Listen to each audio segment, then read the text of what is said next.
السلام علیکم۔ آج ہمارا موضوع ہے سفر نامہ۔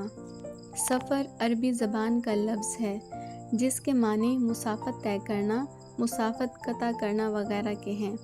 نامہ فارسی زبان کا لفظ ہے جس کے معنی تحریر شدہ عبارت ہے۔ سفر نامہ سے مراد ایسی ادبی تحریر جس میں مصنف اپنے کسی سفر کی روداد بیان کرے، سفر کے احوال کا مفصل ذکر کرے۔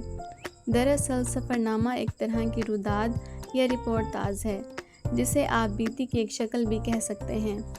سفر نامہ مصنف کے سفری مشاہدات کا مرقع ہوتا ہے۔ یہ ایک بیانیہ صنف ہے جس میں مصنف چشمدید واقعات قاری کے سامنے پیش کرتا ہے۔ مصنف اپنی تحریر کا خود ہی ہیرو ہوتا ہے۔ سفر کے تمام کوائف وہ اپنی ذات کے حوالے سے بیان کرتا ہے، اس لیے سفر نامہ آپ بیتی کے بہت قریب ہے۔ بعض ناقدین کے مطابق یہ دونوں سگی بہنیں ہیں۔ سفر نامہ کے فنی لوازمات: سفر کا بتدریج احوال بیان کیا جاتا ہے۔ جس ملک یا جگہ کا سفر نامہ ہو اس کی مفصل تاریخ بتائی جاتی ہے۔ ملک یا شہر کی مخصوص تہذیب و تمدن، رسم و رواج اور ثقافت کو بیان کیا جاتا ہے۔ قارئین کی دلچسپی کے لیے تجسس کا عنصر رکھا جاتا ہے۔ جزیات نگاری پر توجہ دی جاتی ہے۔ بیجا طوالت سے گریز کیا جاتا ہے۔ زبان و بیاں اور لہجہ موضوع کے موافق ہوتا ہے۔